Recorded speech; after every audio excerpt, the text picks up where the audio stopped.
Good afternoon সবাই রে। আজকে দুপুর থেকে ব্লগটা স্টার্ট করলাম। স্কুলের পরে গেছিলাম গিয়ে আমি একটু আমার কালিগের সঙ্গে ডিএসের এখানে যে পেট্রোল পাম্প আছে দেবদূত, ওইখানে গেছিলাম জিও স্টোরে। তাই একটা নতুন সিম নেওয়ার আছিল, তাই মোবাইলটা হারাই গেছে, তো নতুন সিম নিছে। তো ওইটার লেগে গিয়া আমরা অনেক দেরি হয়ে গেছে। তারপরে ঘরে আইতে আইতে বহুত অনেক টাইম হয়ে গেছে, 3টা বাজি গেছে।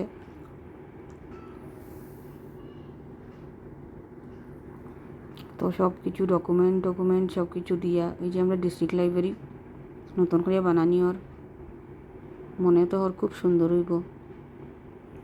তো সব ডকুমেন্ট দিয়া তারপরে ওটিপি এগুলা ঝামেলা উমেলা সব কিছু করিয়া তো সিম পাইলো ফাইনালি। তো সিম নিয়ে তারপরে আমরা আই গেলাম, অটো তুটিয়ে আইরাম। তো এইদিকে আমরা আবার লায়ন্স ক্লাবের গলি যেটা পাশে ওইটার ওইটার দিকে আইলাম, আইয়া মানে তারপর ওই আইলাম আর কি। প্রচণ্ড রোদ, প্রচণ্ড গরম, মানে সহ্য করার মতো না, এত গরম। কিন্তু কাজ তো করিয়াই যেতে লাগবো। আকাশে একটু একটু মেঘ দেখা যায়, কিন্তু বৃষ্টি তো হওয়ার নামই নাই। আর বৃষ্টি যে হইব ওইটাও বুঝলাম না, হইব কিনা না, ঠান্ডা পড়বো কিনা না এটাও মনে হন না।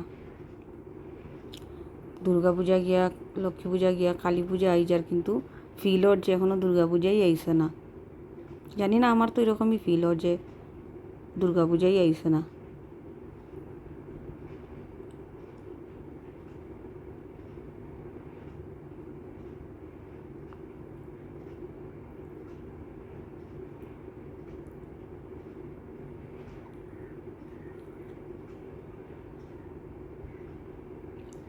তারাপুর ফাঁকা অনেক কমই পাওয়া যায়, তবুও আইতে বেশি দেরি হয়েছে না। একটু একটু মানে থামিয়ে থামিয়ে আই গেছি। নাইলে তো যদি ট্রেন উইনের টাইম থাকতো তখন তো আর অনেক সময় জ্যামের মধ্যে আটকাইয়া থাকতে লাগলো অনেক।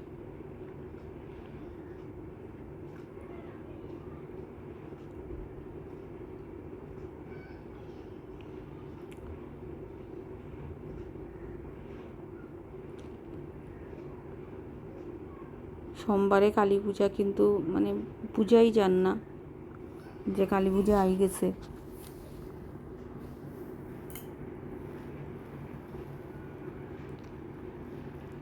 আর আকাশটা দেখতে এত সুন্দর লাগে আজকে, মানে খুবই সুন্দর লাগে।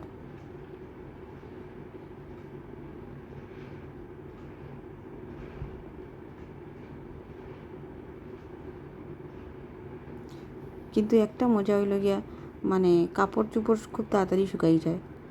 এই দেখুন আকাশটা দেখতে এত ভাল লাগে, এত ভাল লাগে। আমি তো খালি আকাশে মানে এরকম আকাশ মানে ক্লিয়ার থাকলে আর কি আমার মনে হয় মানে ফ্লাইটও মানে দেখতে খুব মজা লাগে। তো এখন তো আর আমরা শিলচরে তো আর সবসময় আয় যায় না, হঠাৎ হঠাৎ দেখা যায় যে ফ্লাইট আইসে বা টেক অফ করছে।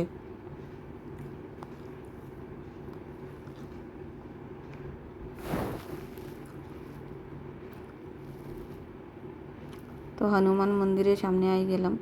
অনেক দিন হয়েছে হনুমান মন্দিরে যাওয়ার না, যাই মাঝে মাঝে মঙ্গলবারে। তো প্রায় পূজার আগে গেছিলাম একবার, আর যাওয়া হয়েছে না।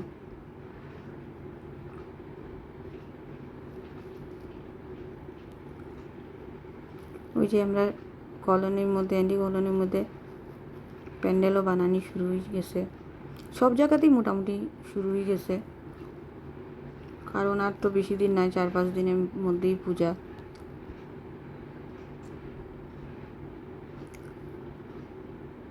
আর কি সুন্দর ফটোটা। অতদিন আসিল দুর্গা পূজার ব্যানার, আর এখন কালী পূজার।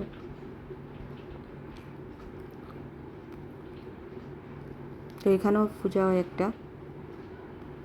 ঘরে আইয়া তো একটু ডিম তরকারি রান্না করছি, মানে খাইতে ইচ্ছা করছে আর কি। আদিজার বাবা ডালিয়া, ভাত, ডাইলুল সব কিছুই আছে, রান্না উন্না করিয়া রাখছেন। কিন্তু আদিজার বাবা কইলো না একটু ডিম তরকারি বানাইলাও, তো আমি একটু ডিম তরকারি, এটা হইলো গিয়া শুটকির আর কি তরকারি। তো খাইয়া দিয়ে একটু রেস্ট করলাম। তো আমি খাইছি আর কি একটু শুটকি তরকারি দিয়েই খাইছি, খাইতে ইচ্ছা করে না তো গরমের মধ্যে, তো একটু শুটকির তরকারি দিয়া আমি ভাত খাই লিছি। তো সন্ধ্যার পরে ঘুম থেকে উঠিয়া একটু ঘুমাইয়ে গেছিলাম, শরীরটা মানে না। আদ্রিজার লেগে একটু লিকার চা, সর্দি সর্দি ভাব, তাই আর আমরা লেগিয়া দুধ চা করছি। তো একটু চিরা ভাজা, তারপরে নিমকি, এগুলা দিয়া খাইলাম চাটা। ও আর সঙ্গে আর একটা জিনিস আছে, জিনিসটা তো অনেকে খাই না, এই বিস্কিটটা। আমার খারাপ লাগে না, ভালোই লাগে। তারপরে রাত্রে ভাত, ডালিয়া ভিজিয়ে রাখছি। ওদিকে বাবা মানে ভাত খায় না, ডালিয়া খায়, মানে তরকারি সব কিছুই খাইব, কিন্তু এই ডালিয়ার ভেন্ডি কয়েকটা কাটিয়ে রাখছি, এটা আর কি একটু শুকনা শুকনা করিয়া করছি।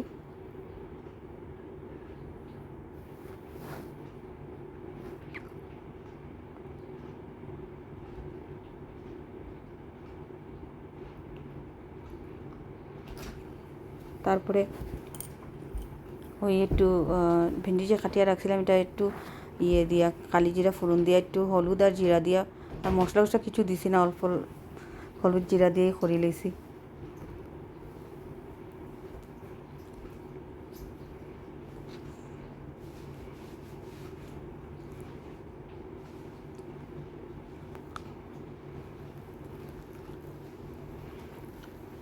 তো তুই যে এখানে খেলের মোবাইল নিয়ে, খুব দুষ্টু। তো রাত্রেবেলা বই গেছে, তাই SUPW এক্সাম কালকে। তো মানে তাই নাম, রোল নাম্বার এটা লিখিয়া নিত আর কি একটা A4 সাইজ পেপারে, তো এগুলো রেডি হরের। তো আজকের ব্লগটা আমি এখানেই শেষ করলাম।